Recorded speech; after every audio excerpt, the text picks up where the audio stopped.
moisture towards the perimeter walls, putting the walls into moisture tension above the physical damp-proof course in the walls. The additional problem here is created by the raised ground levels, which is also pushing groundwater towards the walls. The moisture then has to evaporate somewhere, and it's doing that above the finished floor level.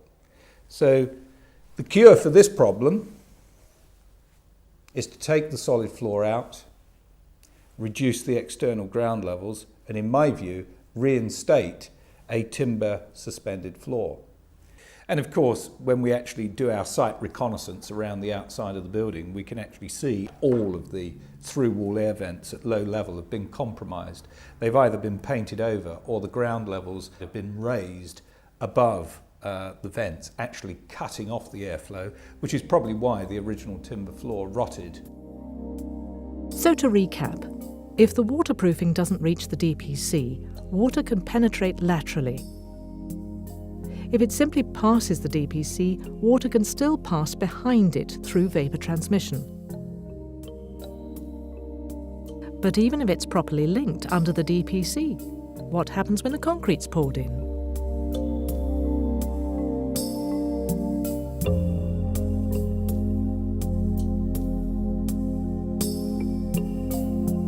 So the moral is, if a timber suspended floor fails, there's a cause, an active problem. Simply replacing it with a solid floor isn't going to change that. It is just going to displace the moisture into the air or the wall. Especially since waterproofing a solid floor is almost impossible and, in fact, is rarely attempted. And here we can see the results of a new timber suspended floor actually being put in, and obviously the requirements now of Part L of the building regulations is to have this all properly insulated, but this is what should be happening in properties. I don't like to see solid floors going in. If the original property had a timber suspended floor and there isn't severe problems with a high water table, and even if there was, an additional sump could be put under here, and a submerged self-priming pump connected to the drainage system can be installed to take care of any peak high water level moments. But certainly if a solid floor was put in here, it would just be futile because you would just displace all that moisture to the perimeter walls. And in this particular case, this property is about 1840. There is no physical damp-proof course. So we just need a ventilated space under here so that the moisture can evaporate in the space and the section of wall that is actually below the finished floor level, and that prevents it from rising in the wall. There are millions of properties out there where suspended floors have been replaced with solid ones. As water tables rise, through a combination of global warming and overbuilding, the hydrostatic pressure on floors is increasing. How many families out there are sitting on a time bomb?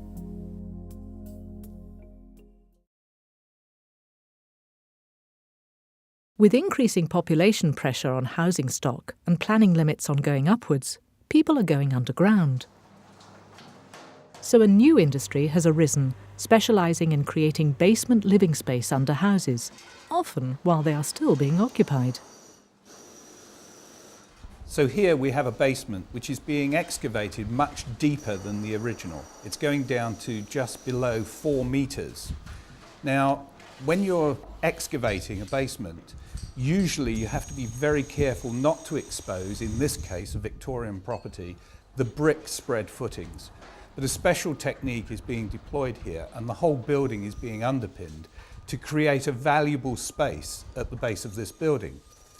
Now, there's very useful guidance in BS 8102. BS 8102 says that if a basement is excavated down to 4 metres or above, then we must assume that the water table will be about 1 metre from the top of the basement level. Now here we can see quite clearly and demonstrably that the site is dry. The water table in this area, I'm reliably informed, is very low. But the useful guidance of BS 8102 assumes that at some stage in the life of this building in the future, the water table will rise and it will be affected by some degree of hydrostatic pressure. And if that pressure is not properly managed, the results can be disastrous. Well, here we are in the basement, and this was a recent conversion. And as you can see around the perimeter of the walls here, a clear calling card, a tide mark of flooding. You can see that there is no mould present around the walls, and that is because we suspect that groundwater has entered the building. Groundwater is rich in chloride and nitrate, which will kill mould. So we needed to revert to the builder's details, and there we found what the cause was. It has been specified to actually have a plastic physical damp-proof membrane laid underneath the concrete floor here and returned just up the wall, just behind this skirting. Now this wall is earth retaining. The earth is higher up the wall here. They have then incorporated a cementitious waterproof mix, which has been rendered onto the wall and covering the damp-proof membrane. Now the problem here is that the two materials are not conducive to each other. The technique for effectively tanking a basement is to run through the horizontal plane and the vertical plane in one continuous system. It could be asphalt, it could be a plastic liner. You should not and cannot mix two different materials in a below ground situation such as we have here. That has caused groundwater to come through the wall at low level at the abutment of the floor and wall, bringing with it groundwater between the physical membrane and the cementitious vertical membrane. And if it's not bad enough having the moisture rising up to this level here, but we've also got the cementitious render here has been completely undermined by cutting this back box for this electrical socket straight through the cementitious render. And of course that would allow moisture to be able to come through and around the plug socket. So it's not only a weak point in this wall, but it's also extremely dangerous because of the electrics located here.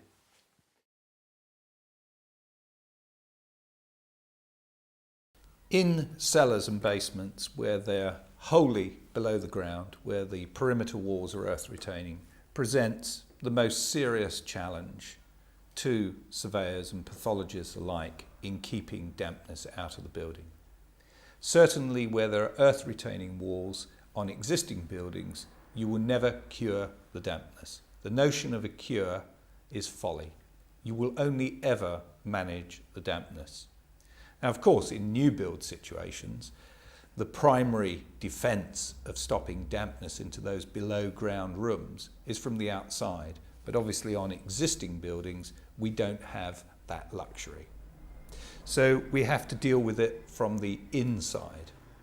So what are the methods? What's the methodology of being able to manage the dampness from the inside? They fall into broad categories. There are cementitious types where certain additives are added to a cement-based medium. There are asphaltic systems.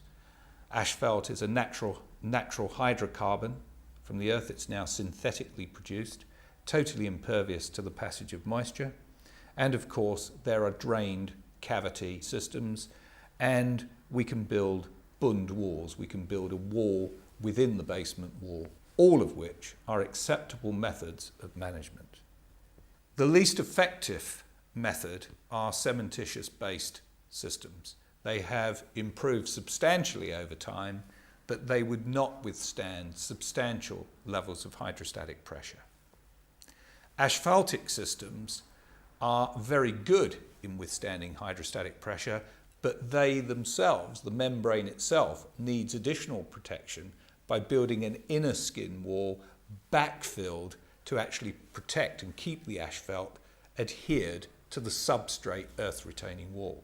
So there are space issues. Similarly, when building bund walls, such as we see here, a wall within a wall, where we can then put a waterproof medium on the earth retaining side of the bund to actually manage and direct water into a drainage system.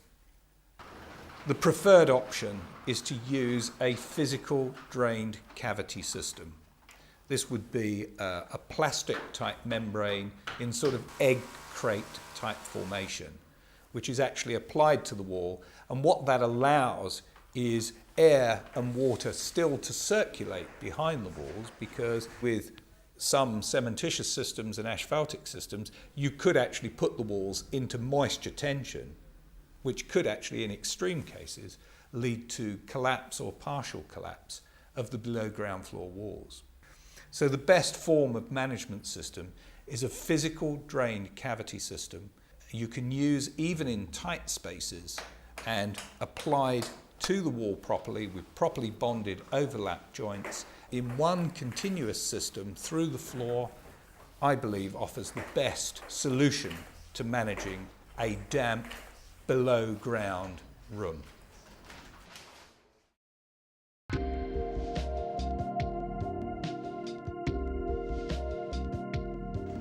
So, let's return to our newly excavated London basement and have a look at this drained cavity system in more detail. The amazing thing about where we're standing right now is that the excavation that has taken place has gone completely underneath the building. We're actually standing now underneath the solid floor to the back addition of this Victorian terrace property.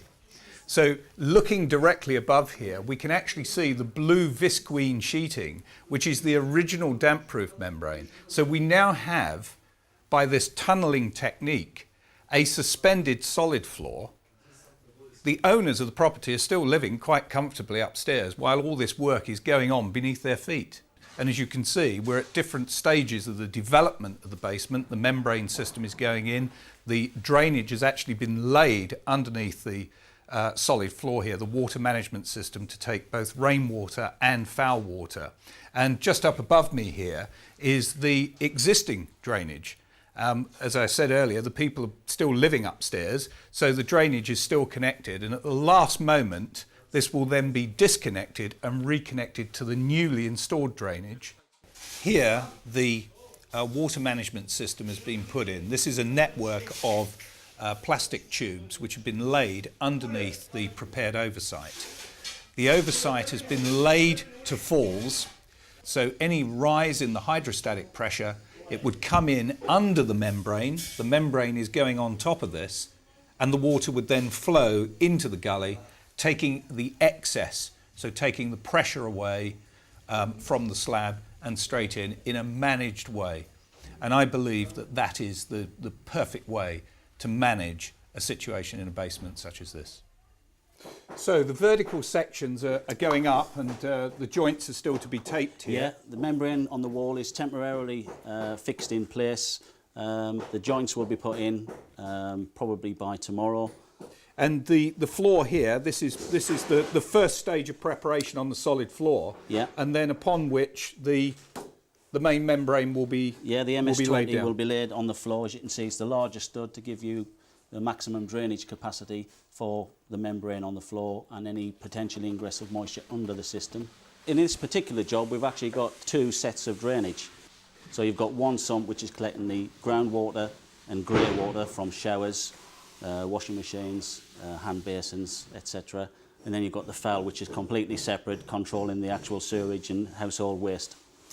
How does this particular system here cope with the sort of dynamic forces should the groundwater rise? How does it cope with that? Well, that's a good point, because the beauty about this type of system, a cavity drain system, is that it doesn't actually build up dynamic forces and extra stresses within the structure. And as you know, if you do put a system on that, such as a conventional wet system as we call them, then that would actually build up the dynamic pressures and stresses in the structure, and engineers would then have to determine what those stresses were and whether the structure could actually cope with those extra induced stresses. I would imagine that the critical areas is going to be the overlaps and also fixing the systems physically to the wall. That's right. How do we cope with that? Well, I mean, as you can see from looking around the job, the overlap sections are actually sealed using a butyl rubber double-sided tape, which is obviously compatible with the HDPE. That forms a waterproof joint. All the fixings are sealed. There's an actual waterproof grommet which fixes around the actual fixings themselves, so that when the pre-drilled holes are then filled with the fixing plug, it reseals itself, so you maintain your waterproofing continuity throughout the system.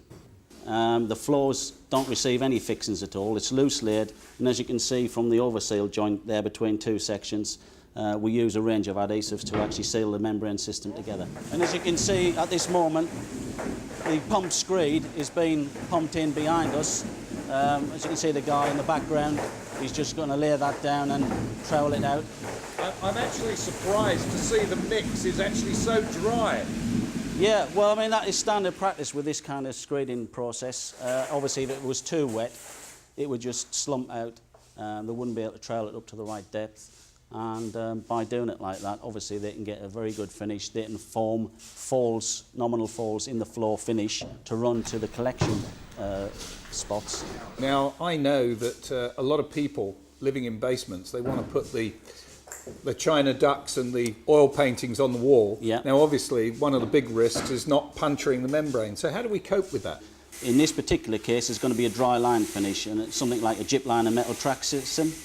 But the metal tracking system protects the membrane from being punctured. Therefore, any services, any kitchen units can all be fitted with the membrane being protected throughout the application. I know on a lot of existing basements, space is a real issue. And of course, one of the beauties of using a system like this is it uses very little space because of the low profile of the system. But where we are tight for space and we have to then finish off with a cementitious render, can you just take us through that process and how we would then fix, say, a radiator to the wall after that? If you wanted a traditional rendered finish, then you would use a PT grade of membrane, which has a mesh thermically welded onto it. That acts as a key for the render. And there's a special plug called a delta plug, and that actually has a secondary fixing head in the head of the plug. So once the fixing has done its primary job of actually fixing the system to the structure, it then acts as a fixing point on the dry side of the system to receive radiator brackets or kitchen units or boilers or any other item that needs to be fixed or hung to the system afterwards. Now, in this building, fortunately, it does have a physical horizontal damp-proof course at ground level. Now, if it didn't, then the selection of remediation would be even more critical, because if we applied a cementitious waterproof render against the walls or pitch mastic asphalt, then we could very easily push the moisture further north in the building, and we could give rise to a dampness problem above the basement level in the ground floor rooms.